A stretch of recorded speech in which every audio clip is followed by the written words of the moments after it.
Yash Bharat prime time with Ashish Shukla में आज हमारे साथ भारतीय वन सेवा से सेवानिवृत्त हुए डॉक्टर BK बहुगुणा हमारे साथ बैठे हुए हैं और यह जबलपुर के लिए गौरव की बात है कि वो उत्तराखंड के मूलतः रहने वाले हैं, लेकिन उन्होंने अपनी प्रशासनिक सेवा के दौरान दिल्ली में 16 वर्ष तक केंद्र सरकार को अपनी सेवाएं दी। इसके अलावा त्रिपुरा, बहुत सारे राज्य में, विदेशों तक में उन्होंने सेवाएं दी।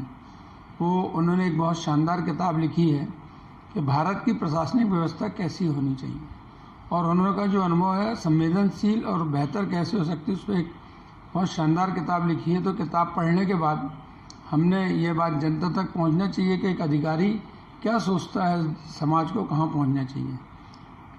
हम आज बहुगुणा जी के साथ हैं। बहुगुणा जी, आपको ये किताब लिखने का प्रेरणा कहाँ से मिली? ऐसा है कि मैं जब रिटायर हुआ तो मैंने ये फैसला किया कि कोई पोस्ट रिटायरमेंट जॉब नहीं लेना चाहिए मुझे, और हमेशा से मैं एक बहुत स्ट्रेट फॉरवर्ड और ये देखता था कि हमारी गवर्नेंस, हमारी जो प्रशासनिक प्रणाली है उसमें कहाँ किस किस चीज़ में कैसा सुधार होना चाहिए।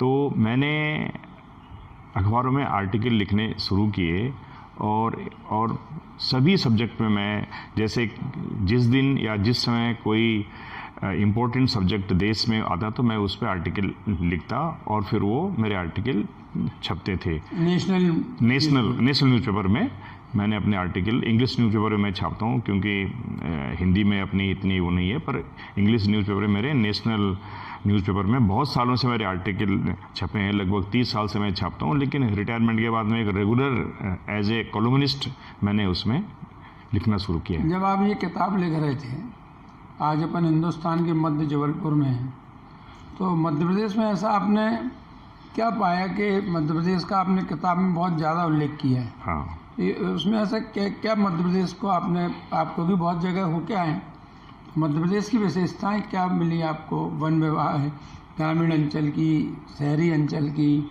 हरियाली की। मध्य प्रदेश में देखिए, मध्य प्रदेश से मेरा बहुत पहले से लगाव रहा है, लेकिन इससे पहले मैं Indian institute of forest management Bhopal में कार्यरत था प्रोफेसर के रूप में, और तब मैं मध्य प्रदेश में झाबुआ, बड़वानी और खारगौन, इन जगहों में हम घूम करके देखते थे कि पर्यावरण के लिए लोग कितना काम कर रहे हैं, यहाँ पे जो वाइल्ड लाइफ के जो नेशनल पार्क हैं उनमें क्या हो रहा है। और सबसे बड़ी बात ये थी कि यहाँ पे एग्रीकल्चर का उस समय, जब मैं यहाँ 91-92 में था, तो कोई बहुत अच्छा नहीं था यहाँ का जो प्रोडक्टिविटी थी। तो जब मैं रिटायरमेंट के बाद, उससे पहले मैं त्रिपुरा में एग्रीकल्चर प्रोडक्शन कमिश्नर भी था, मैं कृषि विभाग में देखता था। तो मेरा इंटरेस्ट कृषि और एनिमल हस्बेंड्री डिपार्टमेंट में फिर ज़्यादा रहा है। 2 मैंने फॉरेस्ट डिपार्टमेंट और प्लानिंग एंड कोऑर्डिनेशन में भी काम किया है। तो मैंने देखा कि फिर मैंने एग्रीकल्चर के विषय में, जब मैं नेशनल न्यूज़पेपर में लिखता था, तो मैंने मध्य प्रदेश के विषय में एक बहुत अच्छी बात मैंने देखी है। ये शिवराज सिंह जी के कार्यकाल में मैंने देखा है 10-12 साल में 10% के हिसाब से यहाँ कृषि की ग्रोथ हुई है, 10% पर ईयर, जबकि राष्ट्रीय औसत था 3.5% का। और आज जो है यहाँ पे मध्य प्रदेश जो है सेंट्रल पूल में गेहूँ दे रहा है, पहले नहीं था, और आज तो पंजाब को भी बीट करने के कगार में है। और दूसरी बात, इसका रीजन ये है एग्रीकल्चर की प्रोडक्टिविटी का कि आपके चीफ मिनिस्टर खुद एक किसान हैं और उन्होंने किसानों को देखा है कि कैसे काम करना है। तो यहाँ सबसे पहले सिंचाई की व्यवस्था हुई है। आज से 14-15 साल पहले केवल 7 लाख एकड़ की सिंचाई की क्षमता थी, आज लगभग 90-95 या 1 लाख एकड़। आपने ये दौरे के दौरान ये महसूस किया होगा कि कृषि में और क्या क्या विकास करना चाहिए? या कृषि में देखिए 2 चीज़ें हैं कृषि में। एक तो प्रोडक्टिविटी है कि कोई भी, हम जैसे कि गेहूं की खपत बहुत ज़्यादा हो गई है, ठीक है, लेकिन प्रोडक्टिविटी और किसान को क्या बेनिफिट होना चाहिए, 2 अलग अलग चीज़ें हैं। से फॉर एग्जांपल हम क्या करते थे, जैसे गोभी की सब्जी आप लगाओ, वेजिटेबल, अगर आप एक साथ लगाओगे, जैसे यहाँ पे हुआ है मंदसौर में, या आपके ओनियन में, क्या नाम, प्याज में, और कभी यहाँ टमाटर में भी हो जाता है। तो क्या होना चाहिए, एक तो फार्मर को जो मार्केटिंग लिंकेजेज है और जो उसकी इनपुट हैं उनको समन्वय करके फिर आगे बढ़ना चाहिए। से फॉर एग्जाम्पल जैसे गोभी लगाना है तो आप हर एक साथ ही मत लगाइए गोभी, उसको थोड़ी थोड़ी 15-15 दिन के गैप में लगाइए ताकि जो है मार्केट में जो है ना एक सस्टेनली वो आए। और दूसरा क्या है कि जो छोटे किसान हैं, छोटे किसानों के लिए जो अभी भारत सरकार ने जो 3 नियम बनाए हैं तो बहुत अच्छे हैं, लेकिन उनको किस ढंग से हम इस विषय में, मैं भारत सरकार के कृषि मंत्रालय में भी रहा हूँ, हम वहाँ पे इन्हीं 3 कानूनों को उस समय लाने के लिए भी हम कह रहे थे कि कैसे कंपटीशन बढ़े, क्योंकि छोटे छोटे किसानों के लिए इनपुट्स की बहुत तकड़ी ज़रूरत है। वो आज जो है वो लोन में ही डूब जाते हैं। तो कृषि के समग्र विकास में आप किसान का जो लिंकेजेज है मार्केट से, किसान का जो लिंकेजेज है उसकी इनपुट से, ताकि अगर वो 100 रुपये का इन्वेस्टमेंट करता है उसको कम से कम 150-200 रुपये तो उसको मिलने चाहिए। तो ये अभी और करने की सारे देश में इसकी ज़रूरत है। खाली प्रोडक्टिविटी बढ़ाने से नहीं होगा, इसमें होलिस्टिकली देखना पड़ेगा। पूरा एक साइकिलिंग होनी चाहिए। साइकिलिंग होनी चाहिए। और जो आपने किताब में एक भाग मैंने ये पढ़ा कि प्रशासन जो ब्यूरोक्रेट्स कहते हैं हिंदुस्तान में ब्यूरोक्रेसी हावी है, तो प्रशासन में आपने क्या महसूस किया सर्विस के दौरान कि प्रशासन और कितना ज़्यादा संवेदनशील हो और जनता के करीब पहुँचे? क्योंकि अंततः काम प्रशासन को ही करना है। बिल्कुल, चाहे वो भारतीय वन सेवा के हों, भारतीय प्रशासनिक सेवा के हों, IPS हो, IAS हो या आयकर विभाग के हो, किसी भी विभाग के हो, अंततः अधिकारियों को ही जनता का दुख दर्द दूर करना पड़ता है। बिल्कुल। देखिए, मैं इस विषय में मैंने आपने लिखा है किताब में। हाँ, इसमें मैंने कुछ आर्टिकल्स लिखे हैं, जो लेख भी किया, और मैंने क्योंकि ये इतना बड़ा व्यापक शब्द है ये इंडिया की ब्यूरोक्रेसी कि मैंने इसमें एक अलग से किताब लिख दी है जिसमें अंदर ब्यूरोक्रेसी में कैसे हम आपस में एक दूसरे को बिहेव कर रहे हैं, कैसे ब्यूरोक्रेट जो है जनता के साथ बिहेव करते हैं, कैसे नेताओं के साथ बिहेव करते हैं, वो एक अलग प्रश्न है। पर इस किताब में मेरा तो मैंने इसमें जो आर्टिकल लिखे हैं उसमें मैंने यही कहा है कि ब्यूरोक्रेट जो है, जो हमारे जो ब्यूरोक्रेट हैं, हमको जनता के प्रति संवेदनशील ज़्यादा होना पड़ेगा, क्योंकि हमारी क्रिटिसिज्म अभी बहुत बढ़ रही है और भ्रष्टाचार के भी आरोप लग रहे हैं। चीज़ और महसूस आम जनता ये सोचती है कि जो लोग निर्णय लेते हैं वो दिल्ली और भोपाल लेवल पे लेते हैं, तो वो भौतिक रूप से देखने के बाद निर्णय लिए जाएं, इसका भी उल्लेख आपने किया। तो हाँ, इसमें मैंने तो ये कहा है कि सबसे पहले हमारे देश की जो प्रॉब्लम है 2-3 चीज़ के कारण होती हैं ब्यूरोक्रेसी में, कि सबसे पहले हम लोग समझते नहीं हैं कि कैसे करना है। से रूरल डेवलपमेंट करना है, ट्राइबल डेवलपमेंट करना है, सबसे पहले तो आपको ये देखना चाहिए आपके पास संसाधन क्या है, फिर उन संसाधनों का आप ठीक ढंग से जो है उसकी प्लानिंग कीजिए। फिर जनता को साथ लेकर के, जनता के जैसे आजकल एक सेल्फ हेल्प ग्रुप बहुत सारे जो बन रहे हैं रूरल डेवलपमेंट में, बहुत अच्छी चीज़ है। तो हमको जनता की भागीदारी से ही प्रशासन को चलाना होगा। वो अंग्रेजों के ज़माने का तो समाज गया, और जनता के उन्मुख प्रशासन को होना चाहिए और एक क्लीन प्रशासन होना चाहिए। आप जो है क्विक एक्शन लीजिए। रेड टेपिज्म सबसे बड़ी बुरी बात है, कोई सुनते नहीं है। और सक्षम प्रशासन होना चाहिए, और एक वही आदमी सक्षम प्रशासन दे सकता है जो कि ईमानदार हो, जो कि जनता के प्रति संवेदनशील तो हो, जो जल्दी निर्णय ले और खुद जाकर के फील्ड में जाए। ये बहुत ज़रूरी है। इस दौरान आपने मुख्यमंत्री के भी, आप उत्तराखंड में प्रिंसिपल सेक्रेटरी थे, त्रिपुरा में सॉरी, हाँ। और दिल्ली में आप 16 साल रहे, तो कई विभागों में रहे आप। हाँ, मैं तो उसमें जो राजनेता, जो लोकतांत्रिक प्रणाली में अंततः राजनेता ही सर्वोच्च है, इनकी कार्यप्रणाली और प्रशासन की कार्यप्रणाली के तालमेल कैसे ठीक बैठे इससे जनता को?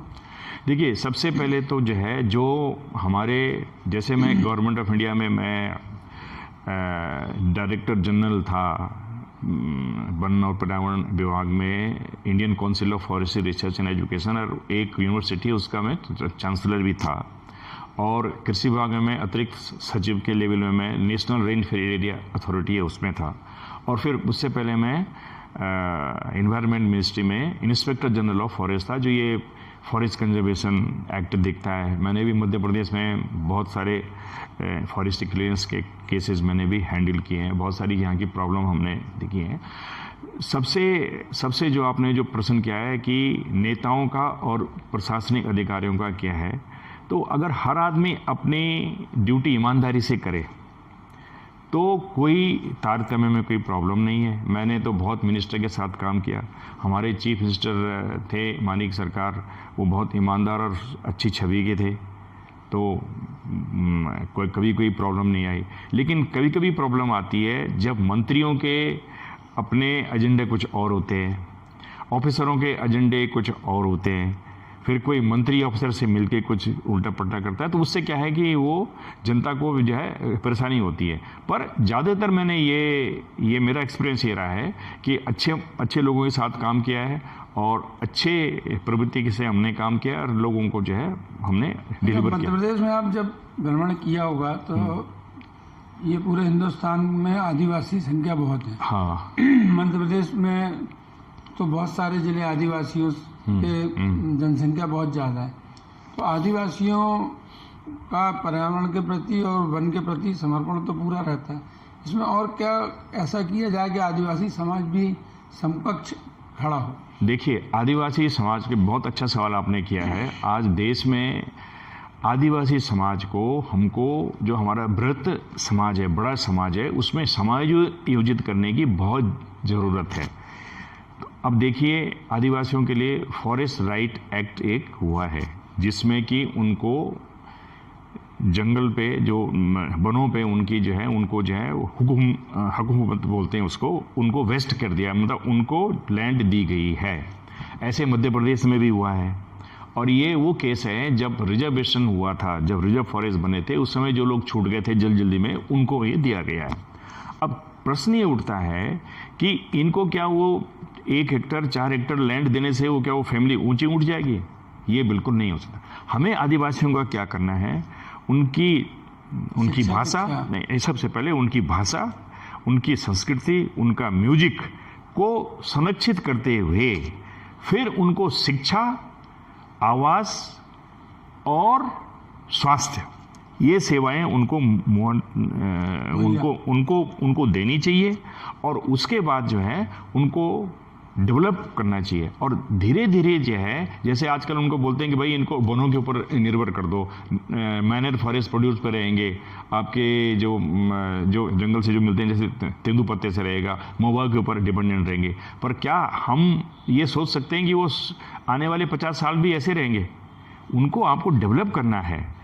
वनों से उनको थोड़ा उनकी डिपेंडेंसी को दूर करना पड़ेगा आपको। It is always better to take them away from the forest और उनको आप you integrate them in the larger civil society. तो इसीलिए जो प्लानिंग है, अभी की प्लानिंग तो मैं बहुत ज़बरदस्त ढंग से क्रिटिसाइज करता हूँ कि उसमें कोई जो है अप्रोच नहीं है ढंग की। आप इंटीग्रेटेड प्लानिंग होनी चाहिए। मैंने एक स्कीम बना करके एक ट्राइबल वेलफेयर सेक्रेटरी को गवर्नमेंट ऑफ इंडिया में दी थी। मैंने ये कहा था कि 10,000 करोड़ रुपए की स्कीम बनाइए, उन इलाकों में आप पैसा खर्च कीजिए और ट्राइबल एरिया में एजुकेशन कराइए, मोबाइल हेल्थ वैन वहाँ उनको मुहैया होनी चाहिए और उनकी जो ज़मीन है उसको उपजाऊ बनाया जाए ताकि उसको मिले, और उनकी शिक्षा कीजिए ताकि उनकी जो आने वाली जो जनरेशन है वो बहुत अच्छी तरह से अपना जीवन यापन कर सके और समाज में एक समन्वय हो। आप वन विभाग से जुड़े हुए तो जानवरों की भी हाँ बहुत ज़्यादा आपको जानकारी होगी। तो भारतीय नस्ली में भी बहुत प्रकार की गायें हैं। भारतीय गाय का क्या महत्व है और उनके जो दूध मिलता है उससे क्या क्या लाभ है? देखिए, गाय का विषय में मैं जब प्रिंसिपल सेक्रेटरी था एनिमल हस्बेंड्री का, तो मैंने इसमें बड़ा अध्ययन करने की कोशिश की, क्योंकि मैं जो हमको दूध मिलता था वो होलिस्टीन फ्रीजर और जर्सी गाय का, तो वो बड़ा हमको स्वाद में नहीं आता था।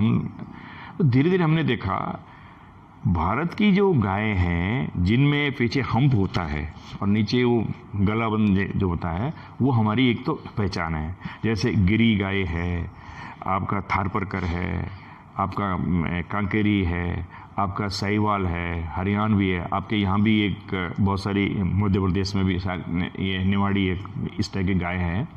इनमें क्या होता है, इनकी जो दूध की क्वालिटी है वो A2 बोलते हैं उसमें, और जो होलिस्टीन फ्रिजियन और जो बाहर की गाय है उनको A1 दूध बोलते हैं। उसमें बीटा केजिन होता है, और उस बीटा केजिन से जो है डायबिटीज, ब्लड प्रेशर, हार्ट की बीमारियां हो रही हैं।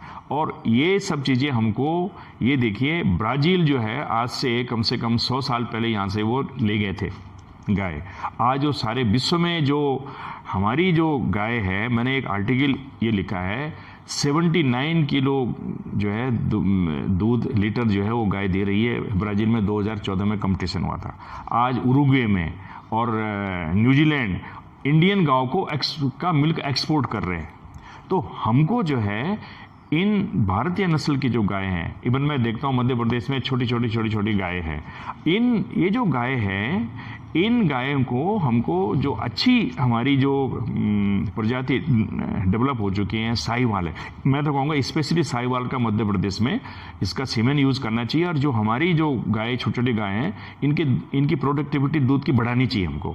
और दूसरी बात क्या है, ये मेडिसिनल वैल्यू है इनकी। तो और इसलिए मैंने